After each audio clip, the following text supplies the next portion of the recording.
이사야 43장 1절에서 3절까지 말씀 보겠습니다.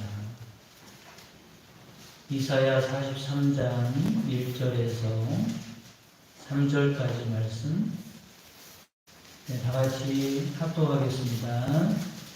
야곱아, 너를 창조하신 여호와께서 지금 말씀하시느니라. 이스라엘아, 너를 기르시니가 말씀하시느니라. 너는 두려워하지 말라. 내가 너를 구속하였고 내가 너를 지명하여 불렀나니 너는 내 것이라. 내가 불 가운데로 지날 때에 내가 너와 함께할 것이라. 강을 건널 때에 우리 너를 침몰하지 못할 것이며 내가 불 가운데로 지날 때에 타지도 아니할 것이요 불꽃이 너를 사르지도 못하리니 대전하는 여호와 내 하나님이요 이스라엘의 거룩한 이요 내 구원자이시니라.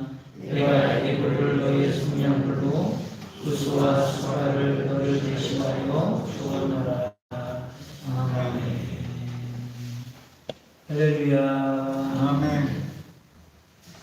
유명한 신학자요 철학자인 폴 틸리는 인간의 모든 불안을 일으키는 근본적인 원인이 있는데 그것에 대해서 이렇게 말합니다. 인간은 숙명적으로 죽을 수밖에 없다는 인식 때문이다. 이렇게 말을 했어요. 우리가 결과적으로는 죽을 수밖에 없기 때문에 그 죽음을 밑바탕으로 두고 살아가는 우리들이 불안할 수밖에 없다. 이렇게 말을 한 거죠.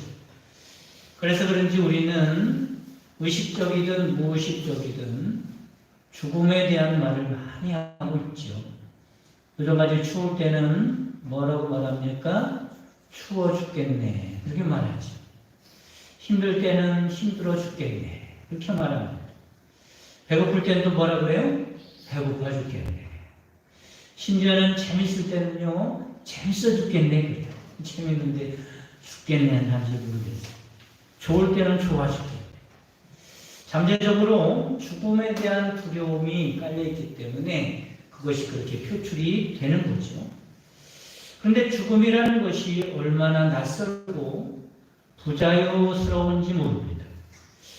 누구도 죽음에 대해서 동의를 하거나 죽음을 원해서 맞이하는 사람은 아무도 없어요. 그래서 누구든지 죽을 때는 억울한 마음이 있다고 합니다. 어쩔 수 없으니, 안 죽을 수 없으니 체념을 하는 것이지 죽음을 환영하는 사람은 아무도 없어요. 그래서 인간은 본능적으로 죽음에 대한 역반응으로 죽음과 함께 모든 것을 끝내지 않기를 원하는 마음이 있습니다. 내 인생이 죽음과 함께 모든 게 다 끝나기를 바라지 않는 거죠. 그러기 위해서 어떻게 하냐면 이렇게 합니다. 자신을 계속해서 남기고 싶어 하는 거예요. 죽음 이후에도 말이죠. 그래서 사람들은 거의 본능적으로 남들이 자기를 오랫동안 기억해 주기를 바라고 그것을 원한다라고 하는 겁니다. 그리고 실제로 자기를 알아주고 인정해주고 기억해 줄 때 행복을 느끼는 거예요. 내가 죽어도 내가 기억되겠지라고 하는 생각이죠. 그러다 우리는 이런 생각을 할 수 있을 겁니다. 사람들이 내 이름을 그렇게 알아주기를 원한다면, 내 이름이 그렇게 남겨지기를 원한다면, 과연 하나님께는 나를 얼마나 알렸을까? 하나님께서는 얼마나 나를 인정해 주실 것이고, 나를 기억해 주실 것인가? 라고 하는 것입니다. 여러분, 우리에게는 뭐가 더 중요해요? 사람들이 우리를 인정해주고 알아주고 기억해주는 것보다 하나님이 우리를 기억해주는 것이 더 중요하다는 것을 깨달으시기를 바랍니다. 아멘. 내가 이 세상을 떠난 뒤에 다시는 그 사람을 만나지 않을 거지만 그 사람을 만나지 않을지도 모르지만 그 사람이 나를 간절히 알아주기를 원하면서 이 세상을 떠나도 계속해서 영원히 나와 함께 하실 하나님이 내 이름을 알아주기를 얼마나 원하고 있는가라고 하는 겁니다. 여러분, 사람이 기억 속에 나를 남기는 것보다 하나님의 기억 속에 여러분들을 남기는 복이 있기를 주님의 이름으로 축원합니다. 아멘.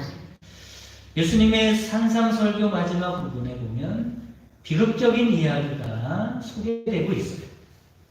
이 사람은 주님의 이름으로 병자도 고치고 주님의 이름으로 귀신도 쫓아내고 주님의 이름으로 선한 일도 많이 하고 헌금도 했어요. 그런데 주님께서 이 사람에게 이렇게 말합니다. 불법을 행한 자들아, 내게서 떠나가라. 내가 너희를 도무지 알지 못하노라. 얼마나 비참해. 주님의 기억 속에서 잊혀진 사람들. 우리는 이런 서글프고 비참한 사람이 되어서는 안 된다는 것. 우리가 진정으로 그리스도인이라면 세상 사람들이 나를 알아주고 기억해 주기를 원하는 것보다 하나님이 나를 알아주고 기억해 주기를 원하는 사람이 그 일을 기뻐하는 사람이 되어야 할 줄 믿으시기를 바랍니다. 여러분, 삭개오를 보시기 바랍니다. 예수님이 자기 이름을 기억해 주고 불러줬다는 기쁨에 감격해서 당장 자신의 재산을 절반을 팔아서 가난한 자들에게 나눠줄 것이라고 했고 속여 빼앗은 것이 있으면 4배나 갚겠다고 했습니다. 시편 105편에 보면 이스라엘 백성들을 애굽에서 구원하시고 가나안 땅을 주시고 기적을 베풀어 주신 이유에 대하여 시편 105편 42절에 보면 그 종 아브라함을 기억하셨음이로다 말씀합니다. 여러분, 하나님이 여러분을 기억하며 여러분의 후손들에게도 하나님이 복이 있는 줄 믿으시기를 바랍니다. 어느 날 기도하던 고넬료에게 천사가 나타나서 이렇게 말합니다. 400년 10장 4절에 보면 천사가 가로되 내 기도와 구제가 하나님 앞에 상달하여 기억하신 바가 되었으니 얼마나 복된 일입니까? 바라기는 여러분의 이름이 하나님이 기억하는 복된 이름이 되기를 주님의 이름으로 축원합니다. 그렇다면 하나님께 기억된다는 말이 무슨 말일까? 여기서 기억된다는 말의 의미는 단순하게 그 사람에 대한 정보의 지식을 말하는 게 아닙니다. 여러분, 하나님이 알지 못하는 사람이 있을까요, 없을까요? 알지 못하는 사람은 아무도 없을 겁니다. 하나님의 지식 속에 모든 사람들이 다 기억되어 있겠지. 그런 기억을 말하는 게 아닙니다. 성경은 기억하다, 권념하다 이렇게 말씀으로 번역되어 있는데 원어는 자카르라고 합니다. 이 자카르라고 하는 뜻이 뭐냐면 새겨지다. 어떻게 했다고요? 새겨졌다. 누구에게 새겨졌어요? 하나님의 마음판에 새겨진 사람을 말하는 겁니다. 그러니까 그 이름이 하나님께 의미 있는 이름으로 깊이 새겨졌다는 거예요. 여러분 주위의 사람들 중에도 여러분에게 깊이 새겨진 사람이 있을 거예요. 나쁘게 새겨진 사람들 말고 그 사람이 참 나에게 인상 깊게 새겨진 사람이 있어요. 어떤 사람이 그렇습니까? 나에게 감동을 주고 나에게 감격을 줬던 사람들, 그런 사람들은 마음 깊이 새겨지죠. 바라긴 저와 여러분도 하나님께 그냥 기억되는 사람이 아니라 하나님의 마음에 깊이 새겨지고 영원토록 기억되는 사람 되시기를 간절히 바랍니다. 그렇다면 오늘 말씀을 통해서 어떤 사람이 하나님께 기억되고 또 하나님께 기억된 사람은 어떤 복을 받을까라는 말씀을 드리도록 하겠습니다. 첫째로 하나님께 기억되는 사람은 믿음 있는 사람입니다. 따라서 믿음 있는 사람. 여러분, 우리가 할 수 있는 일 중에 가장 중요한 일, 가장 큰 일, 어떻게 보면 그리고 하나님이 가장 기뻐하시는 일은 믿는 일입니다. 히브리서 11장 6절에도 말씀하죠. 믿음이 없이는 하나님을 기쁘시게 하지 못하나니.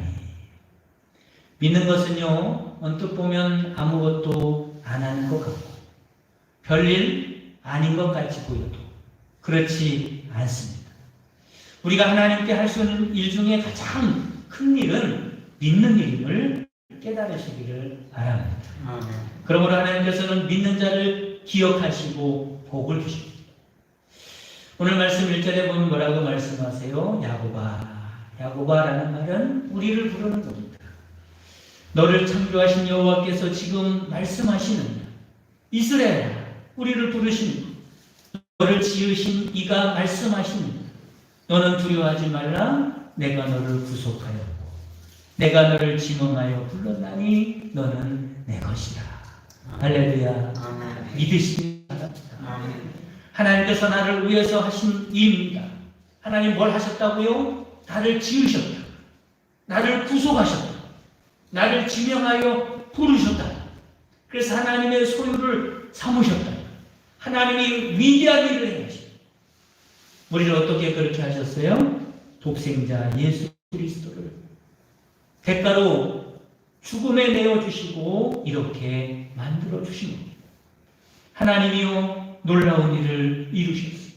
하나님이 큰 일을 이루셨습니다. 그러니 하나님께서 얼마나 놀라운 일을 하신 거예요. 그리고 하나님이 하신 일이니 얼마나 확실합니다. 그런데 안 믿는 사람이 있더라고요. 이 사실을 믿기만 해도 하나님이 얼마나 기뻐하시는지 모릅니다. 여러분들도 그렇겠지만 저도 그렇습니다. 여러분 자녀들이 얼마나 귀해요, 그렇지요? 그냥 보기만 해도 내 자녀라는 사실 때문에 못하지 않습니까?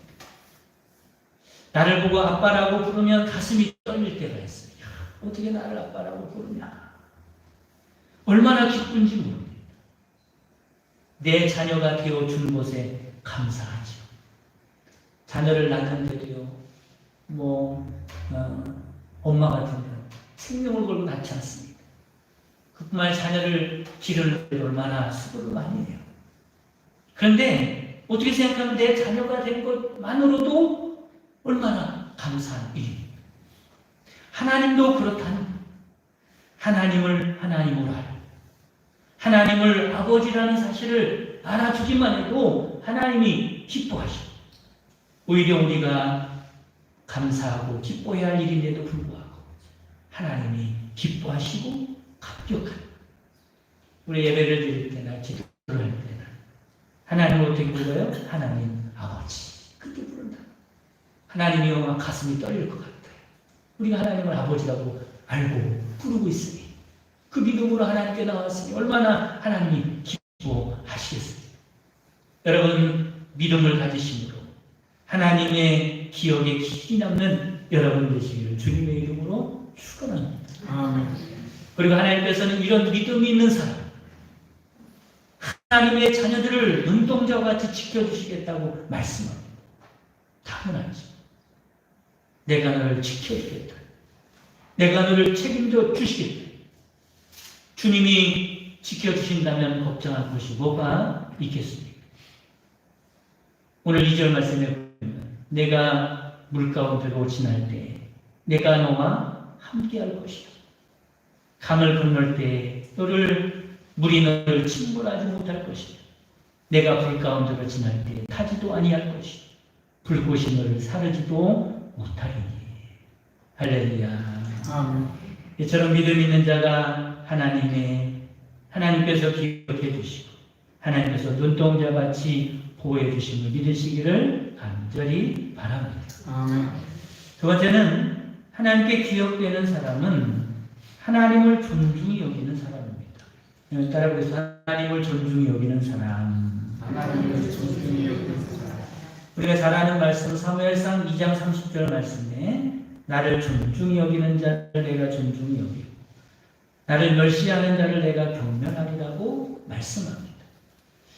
하나님이 우리에게 어떤 분입니까? 3절에 보면 대저 나는 여호와 내 하나님이요 이스라엘의 거룩한 이요 내 구원자입니다. 하나님은 우리를 구원하시는 유일하신 분입니다. 하나님은 나의 모든 것이 되시고 내 인생의 주인 되시죠. 하나님 없이는 우리 인생도 아무 의미가 없습니다. 그래서 하나님을 한마디로 말하면 나의 생명이라고 말해요. 생명. 그러므로 우리에게 하나님보다 존귀한 분이 또 어디 있겠어요? 우리가 이 사실을 알고 하나님을 존중히 여기면 하나님도 우리를 존중히 여기시겠다고 말씀하고 있어요. 그렇다면 우리가 어떻게 존중히 여김 받을까? 앞으로 하나님께 주인공으로 대접받을 줄 믿으시기를 바랍니다. 사람들이 삶 가운데 갖는 여러 가지 두려움과 염려의 대부분은 미래에 대한 것들이죠. 그래서 사람들은 노후 대책을 세우고 사후 대책을 생각하고 질병의 대책을 세우고 사고의 대책을 마련하기에 정신이 없습니다. 미래라고 하는 미지의 세계에 대해서 어떤 일이 일어날지 아무도 모르기 때문에 그렇지. 그러나 여러분, 내 인생의 주인이 누구라고요? 하나님입니다. 내 인생의 관리자가 누굽니까? 하나님입니다. 여러분 기억하시기를 바랍니다. 하나님께서 지키지 않으면, 하나님이 보호하지 않으면 아무리 대책을 세워놔도 소용이 없는 거죠. 그러므로 미래를 위해서 어떤 대책을 마련하는 것보다 중요한 것은 하나님을 존중히 여기는 사람이 되어야 할 줄 믿으시기를 바랍니다. 그래서 하나님께 기억되는 사람이 되어야 하는 거죠. 이것보다 더 확실한 대책은 없는 줄 믿으시기를 바랍니다. 세 번째, 하나님께 기억되는 사람은 하나님을 가까이 하는 사람입니다. 따라서 하나님을 가까이 하는 사람. 하나님을 가까이 하는 사람. 하나님께 가장 잘 기억되는 사람이 누굽니까? 하나님과 자주 만나는 사람이겠죠. 쉼없이 교제하는 사람이겠죠. 다른 말로 말하면 하나님을 더 가까이 하는 사람을 하나님이 기억하심을 믿으시기를 바랍니다. 멀리 있는 친척보다 가까이 있는 이웃사촌이 더 낫다는 말이 있잖아요. 뭐가 나요? 뭐가 난 겁니까? 내 삶에 더 의미가 있는 거예요. 가까이 있으니까. 기억에 남는 거예요. 가까이 있음으로 늘 교제할 수 있기 때문에 그렇습니다. 하나님도 마찬가지죠. 하나님이 가장 기뻐하는 사람은 하나님과 자주 교제하는 사람입니다. 하나님과 만나는 사람입니다. 하나님을 찾는 사람입니다. 여러분이 그런 사람 되시기를 주님의 이름으로 축원합니다. 여러분 자녀들도 마찬가지죠. 자녀들에 대해서 부모의 바람이 많이 있겠지만요. 부모의 마음을 가장 기쁘게 하는 건 뭐냐면 자녀를 자주 만나는 걸 부모들은 가장 기쁘게 여깁니다. 물론 부모를 떠나서 잘 살고 잘 되고 성공하고 이런 것도 부모를 기쁘게 하지만 부모와 만나는 것을 부모는 가장 기쁘게 여기죠. 그리고 그것을 바라는 것이 바로 부모의 마음이다라고 하는 겁니다. 그럼 하나님도 마찬가지입니다. 여러분 하나님을 가까이 하는 것을 하나님을 가장 기쁘게 하는 이름을 믿으시기를 간절히 바랍니다. 하나님의 소원이죠. 여러분 하나님께서 예수님을 이 땅에 왜 보내주셨어요? 임마누엘 하기 위해서 보내주셨습니다. 우리와 늘 함께 하기 위해서 이 땅에 보내주셨어요. 그리고 예수님께서 부활 승천하시고 보내주신 분 누굽니까? 성령님이죠. 그 성령을 어디에 보내주셔요? 우리의 심령 안에 보내주십니다. 그것이 바로 하나님의 소원이 이루어진 거지. 우리와 함께 하는 겁니다. 우리와 가까이 하는 겁니다. 하나님의 소원이 어디 있는지를 우리가 알 수 있는 말씀이죠. 여러분, 하나님의 소원은 하나님께서 가장 기뻐하시는 일은 우리와 늘 함께하고 가까이 하는 일임을 믿으시기를 간절히 바랍니다. 아멘. 여러분, 우리의 생애 가운데 가장 무서운 저주가 무엇인가? 하나님은 범죄한 이스라엘 백성들에게 이렇게 무서운 말씀을 하십니다. 에스겔서 21장 32절 말씀을 보면 내가 불의 석과 같이 될 것이며 내가 다시 기억되지 못할 것이니 나 여호와가 말하였음이니라 말씀하죠. 여러분 우리에게 가장 최고의 저주는 하나님의 기억에서 사라지는 겁니다. 그래서 성경에 보면 성도들은 이렇게 기도합니다. 주여 나를 기억하옵소서. 사랑하는 성도 여러분, 바라기는 하나님이 기뻐하시는 믿음으로, 하나님을 존중히 여기심으로, 하나님을 늘 가까이 하시고, 하나님께 기억되는 사람이 되시고, 하나님이 기억하는 사람에게 주시는 놀라운 은혜와 복으로 살아가는 여러분 되시기를 주님의 이름으로 축복합니다. 아멘. 주기도문 하심으로 예배를 마치겠습니다. 하늘에 계신 우리 아버지여, 이름이 거룩히 여김을 받으시오며 나라의 마옵시며 뜻이 하늘에서 이룬 것 같이 땅에서도 이루어지이다. 오늘날 우리에게 일용할 양식을 주옵시고 우리가 우리에게 죄진 자를 사하는 것 같이 우리 죄를 사하여 주옵시고 우리를 시험에 들게 하지 마옵시고 다만 하에서 구하옵소서. 그게 나라와 권세와 영광이 아버지께 영원히 있사옵나이다. 아멘.